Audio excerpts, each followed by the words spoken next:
ನಿರಂತರವಾಗಿ ನಾವು ಮಾಧ್ಯಮದಲ್ಲಿ ಏನ್ ನೋಡ್ತಾ ಇದೀವಿ ಅಂತಂದ್ರೆ ಮಾನ್ಯ ಸಿದ್ದರಾಮಯ್ಯನವರ ವಿರುದ್ಧ ಎಫ್ಐಆರ್ ಆಗೋಯ್ತು. ಎಫ್ಐಆರ್ ಆಗಿರೋದ್ರಿಂದ ಸಿದ್ದರಾಮಯ್ಯನವರು ರಿಸೈನ್ ಮಾಡಬೇಕು ಅನ್ನುವಂತ ಒಂದು ದೊಡ್ಡ ಸುದ್ದಿಯನ್ನ ಎಲ್ಲಾ ಮಾಧ್ಯಮಗಳಲ್ಲೂ ಕೂಡ ಬಿತ್ತರಿಸ್ತಾ ಇದ್ದಾರೆ ಮತ್ತು ಸಿದ್ದರಾಮಯ್ಯನವರ ರೆಸಿಗ್ನೇಷನ್ ಕೇಳ್ತಾ ವಿರೋಧ ಪಕ್ಷಗಳೆಲ್ಲವೂ ಕೂಡ ಪ್ರತಿಭಟನೆ ಮಾಡ್ತಾ ಇದ್ದಾವೆ ಅನ್ನುವಂತ ಸುದ್ದಿಯನ್ನ ಇಡೀ ರಾಜ್ಯದ ಮಾಧ್ಯಮಗಳು ಹಗಲು ರಾತ್ರಿ ಅದನ್ನೇ ಮತ್ತೆ ಮತ್ತೆ ತೋರಿಸ್ತಾ ಇದ್ದಾರೆ. ಆದ್ರೆ ನೀವು ಎಫ್ಐಆರ್ ಆದ ಕೂಡಲೇ ರಿಸೈನ್ ಮಾಡಬೇಕು ಅನ್ನೋದೇನಾದ್ರೂ ಮ್ಯಾಂಡೇಟರಿ ಆಗೋಯ್ತು ಅಂತಂದ್ರೆ ಖಂಡಿತವಾಗಿಯೂ ಹೇಳ್ತೀನಿ, ವಿರೋಧ ಪಕ್ಷದೊಳಗಡೆ ಯಾರು ನಾಯಕರೇ ಇರೋದಿಲ್ಲ, ಅಂತ ಸ್ಥಿತಿ ನಿರ್ಮಾಣ ಆಗುತ್ತೆ. ಯಾಕೆ ಮಾತು ಹೇಳ್ತಾ ಇದ್ದೀನಿ ಅಂತಂದ್ರೆ ಇದನ್ನೇನಾದ್ರೂ ನಾವು ಒಂದು ಮ್ಯಾಂಡೇಟರಿ ಮಾಡಿಬಿಟ್ರೆ, ಇದನ್ನ ಒಂದು ಬೆಂಚ್ ಮಾರ್ಕ್ ಅಂತ ನೀವು ಸೆಟ್ ಮಾಡೋದಾದ್ರೆ ಮೊದಲಿಗೆ ರಿಸೈನ್ ಮಾಡಬೇಕಿರೋದು ಯಾರು ಅಂತಂದ್ರೆ ಬಿಜೆಪಿಯ ಘಟಾನುಘಟಿ ನಾಯಕರುಗಳೆಲ್ಲರೂ ಕೂಡ ಇದಕ್ಕೆ ರಿಸೈನ್ ಮಾಡಬೇಕಾಗುತ್ತೆ. ನಾನು ಯಾಕೆ ಈ ಮಾತು ಹೇಳ್ತಾ ಇದ್ದೀನಿ ಅಂದ್ರೆ ಇವತ್ತು ನಮ್ಮ ಕೇಂದ್ರ ಸಚಿವೆ ಆಗಿರುವಂತಹ ನಿರ್ಮಲಾ ಸೀತಾರಾಮನ್ ಅವರ ವಿರುದ್ಧ ಇವತ್ತು ಸುಪ್ರೀಂ ಕೋರ್ಟ್ ಎಫ್ಐಆರ್ ಮಾಡಬೇಕು ಅನ್ನುವಂತ ತೀರ್ಮಾನವನ್ನು ತಗೊಂಡಿದೆ. ಅಂದ್ರೆ ಯಾವ ವಿಚಾರವಾಗಿ ಅಂತಂದ್ರೆ ಇದೇನು ಎಕನಾಮಿಕಲ್ ಕರಪ್ಷನ್ ವಿಚಾರವಾಗಿ, ನಮ್ಮ ಎಲೆಕ್ಟ್ರಾಲ್ ಬಾಂಡ್ಸ್ ನ ವಿಚಾರವಾಗಿ. ಹಾಗಿದ್ರೆ ನಿರ್ಮಲಾ ಸೀತಾರಾಮನ್ ಅವರು ರಿಸೈನ್ ಮಾಡ್ತಾರಾ?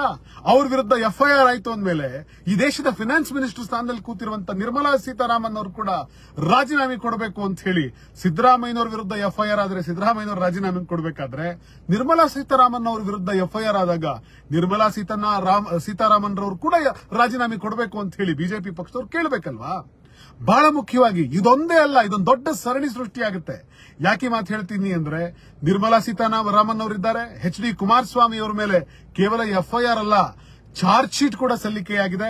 ಕುಮಾರಿ ಶೋಭಾ ಕರಂದ್ಲಾಜೆ ಅವರ ಮೇಲೆ ಆಗಿದೆ, ವಿ ಸೋಮಣ್ಣ ಅವರು ಕೇಂದ್ರ ಸಚಿವರು ಅವರ ಮೇಲಾಗಿದೆ, ಬಂಡಿ ಸಂಜಯ್ ಅವರಿದ್ದಾರೆ, ಸುರೇಶ್ ಗೋಪಿ ಇದ್ದಾರೆ, ಜುಯಲ್ ಓರಂ ಅವರಿದ್ದಾರೆ. ಇಂಥ ಅನೇಕ ಜನ ನಾಯಕರುಗಳ ಮೇಲೆ ಇವತ್ತು ಎಫ್ಐಆರ್ ಆಗಿದೆ.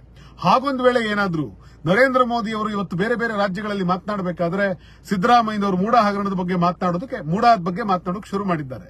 ಆದ್ರೆ ಇವ್ರು ಹಾಗೇನಾದ್ರೂ ಸಿದ್ದರಾಮಯ್ಯನವರು ರಾಜೀನಾಮೆ ಕೇಳೋದಾದ್ರೆ ಮೊದಲು ಇವ್ರ ಸಂಪುಟದಲ್ಲಿರುವಂತವ್ರು ರಾಜೀನಾಮೆ ಪಡಿಬೇಕು. ಯಾಕೆ ಅಂತಂದ್ರೆ ಇವರ ಸಂಪುಟದಲ್ಲಿ ಇವತ್ತು ನರೇಂದ್ರ ಮೋದಿ ಅವರ 3.0 ಈ 3ನೇ ಬಾರಿ ಗೆದ್ದು ಇವರ ಸಂಪುಟದಲ್ಲಿ ಸೇರ್ಕೊಂಡಿರುವಂತ ಕೇಂದ್ರ ಮಂತ್ರಿಗಳೇನಿದ್ದಾರೆ, ಈ ಕೇಂದ್ರ ಮಂತ್ರಿಗಳ ಪೈಕಿ 23ರಿಂದ 24 ಮಂದಿಗಳ ವಿರುದ್ಧ ಅತ್ಯಂತ ಘೋರ ಕಾಯ್ದೆಗಳಡಿ ಎಫ್ಐಆರ್ಗಳು ಅವರ ವಿರುದ್ಧ ಆಗಿದಾವೆ. ಅವರ ವಿರುದ್ಧ ಅತ್ಯಂತ ಗಂಭೀರ ಪ್ರಕರಣಗಳಿದಾವೆ.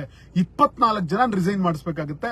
ಇವರ ಕೇಂದ್ರ ಸಂಪುಟದಿಂದ, ಬಿಜೆಪಿಯ ಸರ್ಕಾರ ಏನ್ ನಡೀತಿದೆ ಅವರ ಕೇಂದ್ರ ಸಂಪುಟದಿಂದ ರಿಸೈನ್ ಮಾಡಬೇಕಾಗುತ್ತೆ. ನಾನು ಯಾಕೆ ಈ ಮಾತುಗಳನ್ನು ಹೇಳ್ತಾ ಇದ್ದೀನಿ ಅಂತಂದ್ರೆ ಮಾತ್ರ ಅಲ್ಲ, ನಿಮಗೆ ದಿನೇಶ್ ಅಭಿಮಠ್ ಅವರು ಒಂದು ಬರಹವನ್ನು ಕೂಡ ಬರೆದ್ರು ಅದರ ಬಗ್ಗೆ. ಅಸೋಸಿಯೇಷನ್ ಫಾರ್ ಡೆಮಾಕ್ರೆಟಿಕ್ ರಿಫಾರ್ಮ್ ಅನ್ನುವಂತ ಒಂದು ವೆಬ್ಸೈಟ್ ಅಲ್ಲಿ ಆ ಡೆಮಾಕ್ರೆಟಿಕ್ ರಿಫಾರ್ಮ್ಸ್ ತರಬೇಕು ಅಂತ ಬರೆದಿರುವಂತ, ಅಂದ್ರೆ ಅದರ ಬಗ್ಗೆ ಅಧ್ಯಯನ ಮಾಡ್ತಿರುವಂತ ಆ ವೆಬ್ಸೈಟ್ ನೊಳಗಡೆ ಅವರು ಹೇಳ್ತಾರೆ, ಇವತ್ತು ಭಾರತ ಸರ್ಕಾರದಲ್ಲಿ 543 ಜನ ಲೋಕಸಭೆಗೆ ಆಯ್ಕೆಯಾಗಿ ಹೋಗಿದ್ದಾರೆ. 543 ಜನ ಲೋಕಸಭೆಗೆ ಆಯ್ಕೆಯಾದವರಲ್ಲಿ ಸುಮಾರು 251 ಜನ ಸಂಸದರುಗಳ ವಿರುದ್ಧ ಅತ್ಯಂತ ಘೋರ ಅಪರಾಧಗಳನ್ನು ಎಸಗಿರುವಂತದ್ರ ಬಗ್ಗೆ ಅವರ ವಿರುದ್ಧ ಪ್ರಕರಣಗಳು ದಾಖಲಾಗಿದ್ದಾವೆ. ನೀವು 250 ಜನ ಸಂಸತ್ ಸದಸ್ಯರನ್ನು ಕೂಡ ಹಾಗಾದ್ರೆ ಎಫ್ಐಆರ್ ಅನ್ನು ಕೇಳಬೇಕು. ಯಾವ ರೀತಿ ಈ ಪರಿಸ್ಥಿತಿ ಆಗುತ್ತೆ ಅಂತಂದ್ರೆ ಸಾರ್ವಜನಿಕ ಜೀವನದಲ್ಲಿರುವಂತಹ ವ್ಯಕ್ತಿಯ ವಿರುದ್ಧ ಎಫ್ಐಆರ್ ಹಾಕಿಸಿಕೊಳ್ಳದೆ ಒಬ್ಬ ಸಾರ್ವಜನಿಕ ಜೀವನದಲ್ಲಿ ಇರೋದೇ ಬಹಳ ಕಷ್ಟ ಅನ್ನುವಂತ ಪರಿಸ್ಥಿತಿ ಇದೆ. ಹೀಗಿರಬೇಕಾದ್ರೆ ನೀವು ಎಫ್ಐಆರ್ ಆಯ್ತು ಅನ್ನೋ ಕಾರಣಕ್ಕೋಸ್ಕರ ನೀವೇನಾದ್ರೂ ನೀವು ಅವ್ರನ್ನ ರಿಸೈನ್ ಮಾಡಿ ಅಂತ ಕೇಳೋದಾದ್ರೆ, ರಾಜೀನಾಮೆಯನ್ನು ಕೇಳೋದಾದ್ರೆ ಸುಮಾರು 251 ಜನ ಎಂಪಿಗಳು ರಿಸೈನ್ ಮಾಡಬೇಕಾಗುತ್ತೆ ಮತ್ತು ಸುಮಾರು 131 ಜನ ಸಂಸದರ ವಿರುದ್ಧ ಕೊಲೆ, ಅತ್ಯಾಚಾರ, ಸುಲಿಗೆ, ಅಪಹರಣದಂತಹ ಘೋರ ಪ್ರಕರಣಗಳು ದಾಖಲೆಯಾಗಿದ್ದಾವೆ. ಹಾಗಾದ್ರೆ ಅವರೆಲ್ಲರೂ ಕೂಡ ಇದಕ್ಕೆ ರಿಸೈನ್ ಮಾಡಬೇಕಾಗುತ್ತೆ. ಪರಿಸ್ಥಿತಿ ಹೀಗಿರಬೇಕಾದ್ರೆ ನೀವು ಸಿದ್ದರಾಮಯ್ಯನವರ ವಿರುದ್ಧ ಎಫ್ಐಆರ್ ಆಯ್ತು, ಸಿದ್ದರಾಮಯ್ಯನವರು ರಾಜೀನಾಮೆ ಕೊಡಬೇಕು ಅಂತ ಪ್ರತಿಭಟನೆ ಮಾಡ್ತಿದ್ದಾರೆ. ಹಾಗಾದ್ರೆ ಕುಮಾರಣ್ಣವ್ರ ವಿರುದ್ಧ ಆಗಿಲ್ವಾ? ಹಾಗಾದ್ರೆ ಎಫ್ಐಆರ್ ನಿರ್ಮಲಾ ಸೀತಾರಾಮನ್ ಈ ದೇಶದ ಫಿನಾನ್ಸ್ ಮಿನಿಸ್ಟರ್ ವಿರುದ್ಧ ಆಗ್ಲಿಲ್ವಾ? ಹಾಗಾದ್ರೆ ನರೇಂದ್ರ ಮೋದಿ ಅವರ ಸಂಪುಟದಲ್ಲಿರುವಂತಹ ಶೋಭಾ ಕರಂದ್ಲಾಜೆ ಅವರ ವಿರುದ್ಧ ಆಗ್ಲಿಲ್ವಾ? ಹಾಗಾದ್ರೆ ನರೇಂದ್ರ ಮೋದಿಯ ಸಂಪುಟದಲ್ಲಿರುವಂತಹ ನಮ್ಮ ತುಮಕೂರಿನ ಸಂಸದರು ಆಗಿರುವಂತಹ ಸೋಮಣ್ಣ ಅವರ ವಿರುದ್ಧ ಎಫ್ಐಆರ್ ಆಗಿಲ್ವಾ? ಹಾಗಾದ್ರೆ ನರೇಂದ್ರ ಮೋದಿ ಅವರ ಸಂಪುಟದಲ್ಲಿರುವಂತಹ 24 ಜನ ಸಂಸದರೇನಿದ್ದಾರೆ, ಸಂಸದರು ಮಾತ್ರ ಅಲ್ಲ, ಸೆಂಟ್ರಲ್ ಮಿನಿಸ್ಟರ್ಗಳು ಯಾರಿದ್ದಾರೆ ಆ ಸೆಂಟ್ರಲ್ ಮಿನಿಸ್ಟರ್ಗಳೆಲ್ಲರೂ ಕೂಡ ರಿಸೈನ್ ಮಾಡಬೇಕಾಗುತ್ತೆ. ಹೀಗಿದ್ದರೆ ಇವರ ರೆಸಿಗ್ನೇಷನ್ ಅನ್ನು ಕೇಳೋದ್ರಲ್ಲಿ ನ್ಯಾಯ ಇದೆ. ಯಾಕೆ ಈ ಮಾತುಗಳನ್ನು ಹೇಳ್ತಾ ಇದ್ದೀನಿ ಮಾತ್ರ ಅಲ್ಲ, ಕರ್ನಾಟಕದಲ್ಲೇ ತಗೊಳ್ಳಿ. ಮಾನ್ಯ ವಿ ಸೋಮಣ್ಣ ಅವ್ರದ್ದು ನಾನು ಆಗ್ಲೇ ಹೇಳಿದೆ, ಅವ್ರ ವಿರುದ್ಧ ಕೂಡ ಇದೇನು ಐಪಿಸಿ ಸೆಕ್ಷನ್ ವಿರುದ್ಧ ದಾಖಲಾಗಿದೆ. ಭಾರತೀಯ ದಂಡ ಸಂಹಿತೆ ವಿರುದ್ಧ ಅಡಿಯಲ್ಲಿ ಶೋಭಾ ಕರಂದ್ಲಾಜೆ ಅವರ ವಿರುದ್ಧ ಕೂಡ ಎಫ್ಐಆರ್ ದಾಖಲಾಗಿದೆ. ಅದೇ ತರ BY ರಾಘವೇಂದ್ರ ಮತ್ತು PC ಮೋಹನ್ ಅವರ ವಿರುದ್ಧ ಕೂಡ ಕ್ರಿಮಿನಲ್ ಅಪರಾಧ ಪ್ರಕರಣಗಳ ಅಡಿಯಲ್ಲಿ ಅವರ ವಿರುದ್ಧ ಕೂಡ ಅನೇಕ ಪ್ರಕರಣಗಳು ದಾಖಲೆಯಾಗಿದ್ದಾವೆ. ಹೀಗೆ ಜೊತೆಗೆ ನಮ್ಮ ಅಶೋಕ್ ಅವರು ಸಿದ್ದರಾಮಯ್ಯನವರ ವಿರುದ್ಧ ಮಾತನಾಡ್ತಾ ಸಿದ್ದರಾಮಯ್ಯನವರು ರಾಜೀನಾಮೆ ಕೊಟ್ಬಿಟ್ಟು ಹೊಂಟೋಗ್ಬಿಡ್ಬೇಕು ಅಂತ ಏನು ರಾಜೀನಾಮೆಯನ್ನು ಕೇಳ್ತಾ ಇದ್ದಾರೆ. ಮಾನ್ಯ ಅಶೋಕ್ ಅವರ ವಿರುದ್ಧ ಕೂಡ ಮಾನ್ಯ ಸದಾನಂದ ಗೌಡರು ಮುಖ್ಯಮಂತ್ರಿಯಾಗಿದ್ದಾಗ ಅವರ ಸಚಿವ ಸಂಪುಟದಲ್ಲಿದ್ದಂತ ಸಚಿವರಾಗಿದ್ದಂತ ಅಶೋಕ್ ಅವರು ಲೊಟ್ಟೆಗೋನಹಳ್ಳಿಯಲ್ಲಿ ಭೂಮಿಗೆ ಡಿನೋಟಿಫಿಕೇಶನ್ ಮಾಡಿದಂತ ವಿಚಾರವಾಗಿ ಅವರ ವಿರುದ್ಧ ಕೂಡ FIR ಇದೆ. ಹಾಗಾದ್ರೆ ಸಿದ್ದರಾಮಯ್ಯನವರ ರಾಜೀನಾಮೆ ಕೇಳೋದಕ್ಕಿಂತ ಮುಂಚೆ ಇವರೆಲ್ಲರೂ ಕೂಡ ರಾಜೀನಾಮೆಯನ್ನು ಕೊಟ್ಟು ನೀವು ಹೊರ ನಡೆದರೆ ಆಗ ಸಿದ್ದರಾಮಯ್ಯನವರನ್ನ ಕೇಳೋದಕ್ಕೆ ಕೂಡ ನ್ಯಾಯ ಇರುತ್ತೆ. ಒಂದು ಬೆರಳು ನೀವು ಅವ್ರ ಕಡೆ ತೋರಿಸ್ತಾ ಇದ್ರೆ 3 ಬೆರಳುಗಳು ಸ್ವತಃ ನಿಮ್ ಕಡೆ ನೋಡ್ತಾ ಇರುತ್ತೆ. ಹೀಗಾಗಿ ಕರ್ನಾಟಕದ ಜನ ದಡ್ರಲ್ಲ.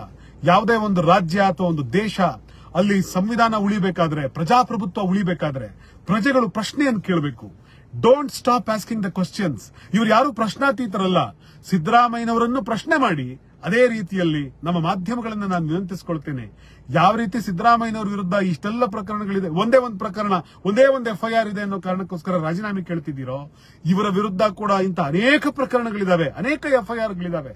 ಅವ್ರು ಯಾರು ಕೂಡ ಸಾರ್ವಜನಿಕ ಜೀವನದಲ್ಲಿ ಇರೋದಕ್ಕೆ ಲಾಯಕ್ಕಾದವರಲ್ಲ ಅಂತ ಹೇಳಿ ಅವರನ್ನೆಲ್ಲರೂ ಕೂಡ ರಾಜೀನಾಮೆಯನ್ನ ಕೇಳಬೇಕು.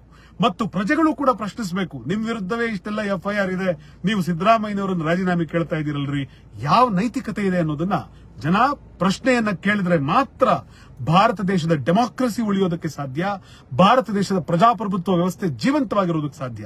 ಹೀಗಾಗಿ ಪ್ರಜ್ಞಾವಂತ ಕನ್ನಡಿಗರು ಎಚ್ಚೆತ್ತುಕೊಳ್ಳಿ, ಪ್ರಜ್ಞಾವಂತ ಜನ ಪ್ರಶ್ನೆ ಕೇಳಿ, ವಿರೋಧ ಪಕ್ಷವನ್ನೂ ಪ್ರಶ್ನೆ ಕೇಳಿ, ಆಡಳಿತ ಪಕ್ಷವನ್ನೂ ಪ್ರಶ್ನೆ ಕೇಳಿ.